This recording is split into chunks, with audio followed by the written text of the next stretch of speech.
Hi, this is Jeff from Airstream Nerds. Doing some routine maintenance, I noticed that the screen I use to keep the mud daubers and such out has caused some corrosion. When I get back, I'm going to talk about the reason that happened and what I'm going to do to stop it.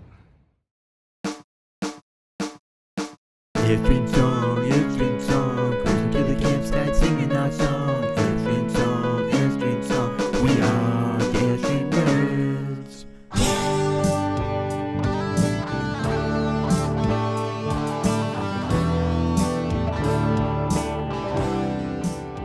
As you can see, I have corrosion around where the screen's set, but also over here where the screw is. You can see that there's corrosion, and there's no reason why that corrosion has taken place there.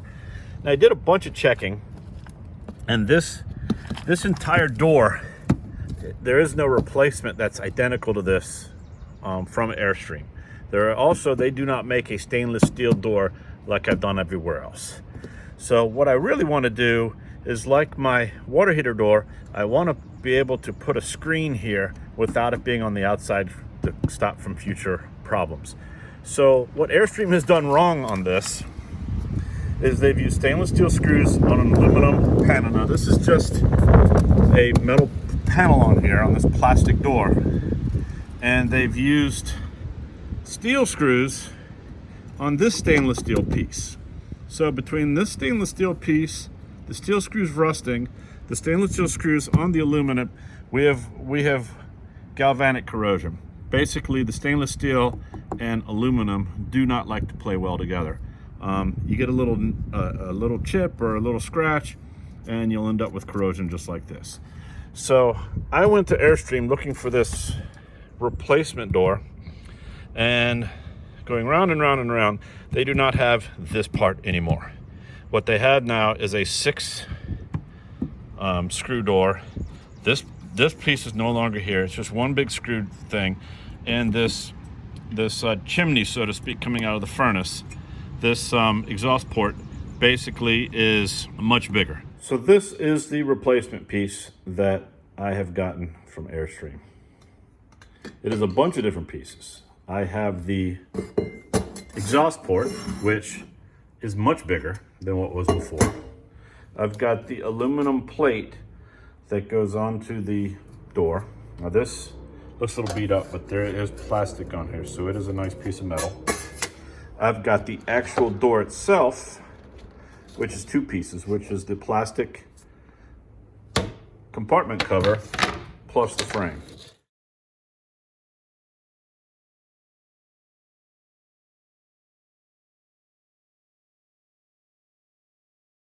My plan is to take this cover off and reuse the screws that are there, and put this new cover back on. I'd use the existing cover, but this one has the extra screw in the middle, and I want to make sure that everything's back in. I will have to go and buy some screws. Now I'm going to look for aluminum screws, therefore I will no longer have any issues with any type of galvanic corrosion between different chemicals. Now if I get aluminum screws, I have to be really careful with them because aluminum's soft, and you know it has a tendency to strip the screws when you're putting them in. I'll be careful with that. But I also need to seal underneath it here. And to do that, for the longest time, I've been told no silicone on the aluminum. Well, I found out doing some research that it's not the silicone that's a problem. It's the acetic acid in the silicone that causes issues. Now, DAP has a product, Silicone Max, right here, that does not have acetic acid in it. So this is perfectly fine for aluminum. I'm going to put it on here, screw this in, and it should be a perfect water seal. Just make sure that I'm nice and clean. Once I get all that done, I'm going to put this all back together. Again, like I said, I'm going to have to find the aluminum screws, and I'm also going to use aluminum screws for the 4 corners, I take that back. I'm not going to use aluminum screws for the 4 corners of the stainless steel piece here. So I'm going to use stainless steel screws on here and hope that between these holes, which are larger,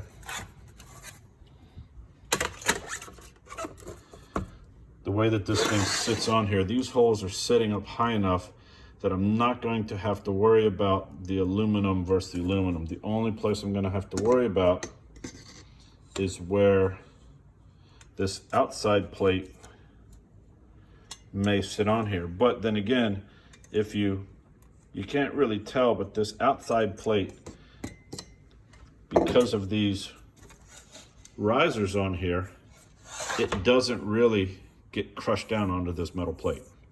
So that's really nice. Won't have to worry about it getting scratched over the years going down the road in these places from the lip here on the outside. Now I'm going to do all that, but the main reason why I'd started all of this is because I want to take and put the screen on the inside like I did on my water heater door. Now I've learned from the mistakes that happened on the water heater door, and I know that I can't use any type of epoxy or anything because it's not going to work well. So what instead I'm going to try to do is I'm going to try to take a piece of screen and set it in here and cut the mesh screen so it's real tight and real nice. I might even drill these rivets out. You can see these two little rivets here. There's a rivet on each side. I might pop those rivets out so I can pull this whole thing out. And then I can drop a piece of screen, just cut a nice circle piece of screen that'll fit right inside of here and form it to go inside of here. Pop that in, put a piece in here, and then rivet it back together. This part was like 50 bucks. So worst case is I experiment, have to spend another 50 bucks. You guys get a free lesson in what not to do. Instead of drilling out the rivets, I tried to bend one of these tabs up to take the whole front part off. I was afraid they were pretty brittle, but they're nice. They're nice and soft. So I managed to pop all 3 of them up, and then this thing comes off. So I'm going to go ahead and try doing my screen now with this off. That way I do not have to rivet this thing back together. I've cut a small piece of stainless steel mesh, and I've made it fit inside this, and I've kind of pressed it in there and worked it just so it would have, you know, a little bit of a shape before I put it on. Now, I know that this is the, I know that is the direction that the pipe is connected to on the furnace there. So make sure that the pipe drops down when you're putting this thing back on. This thing has 3 tabs that you bent. The 3 bent tabs go into these 3 holes. The bottom hole is nothing. It's just open. I haven't bent the tabs over yet, but this is basically what it's going to look like. I want to make sure that I put the other piece of mesh on first before I work the tabs. I don't want to have to do them and take them off and risk breaking them.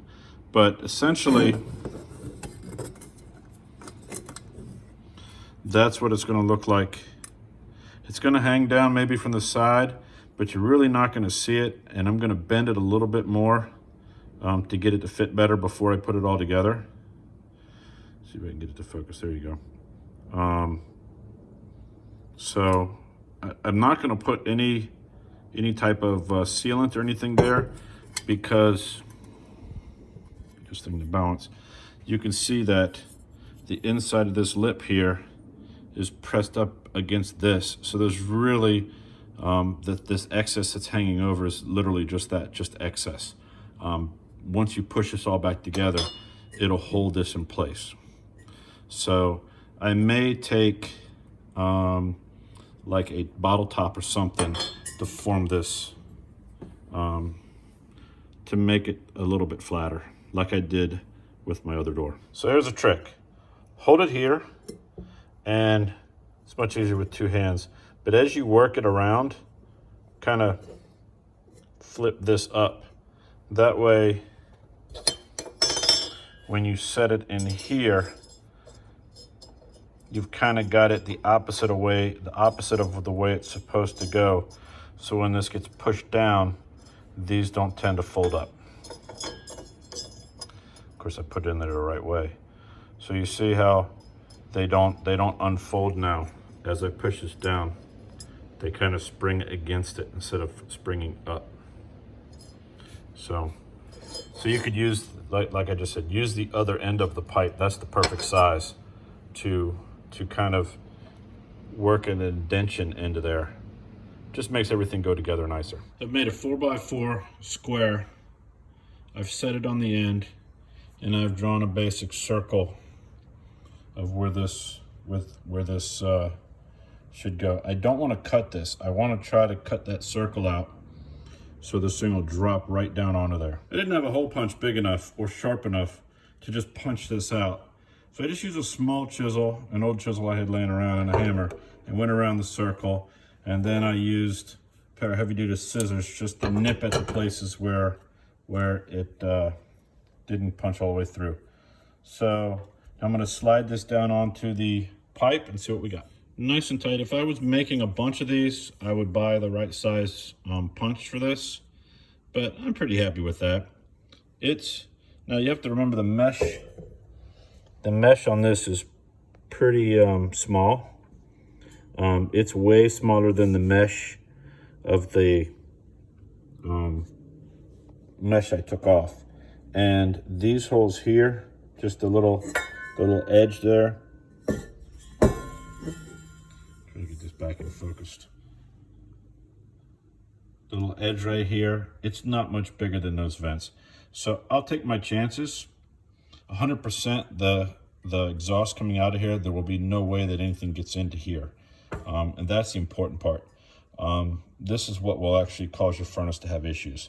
Mud dauber builds a nest inside of there. You don't have proper flow, et cetera, et cetera. So this is just to keep spiders and other things from getting inside of that little compartment and building a nest.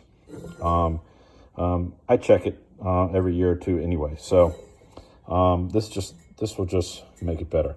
Now, once I get this over, I'm going to knock these corners off so that the holes don't interfere with the screws. And then I'm going to mark the places where the front little tabs go through, and I'm going to punch those out so the tabs will actually fold over onto here and hold this whole thing together. I don't want to use caulk in here if I don't have to, but I may just put a dab of caulk on the outer edge here. I don't want it to be, now the temperature coming out on this pipe is, 300-400 degrees. The silicone caulk is only rated to 300, but I'm sure that a little bit of the heat will transfer from the pipe to this, but I would imagine that if I'm just putting a little dab will do you here around the outside edge, just to keep this thing from sticking out and looking bad, I think we'll be all right. I haven't done any caulk. Tabs are flipped over. Holds it in quite nice.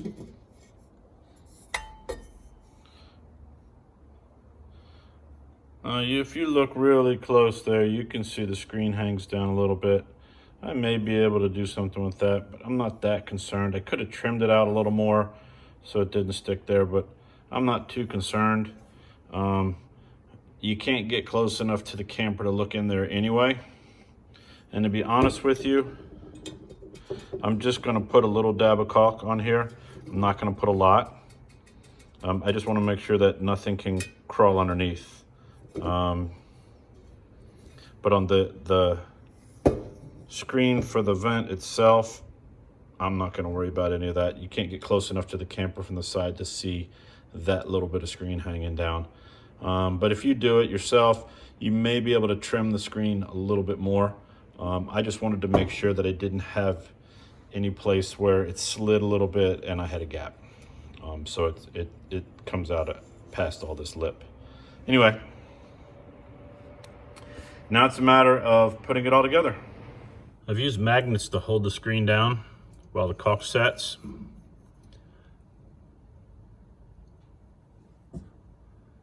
should work all right.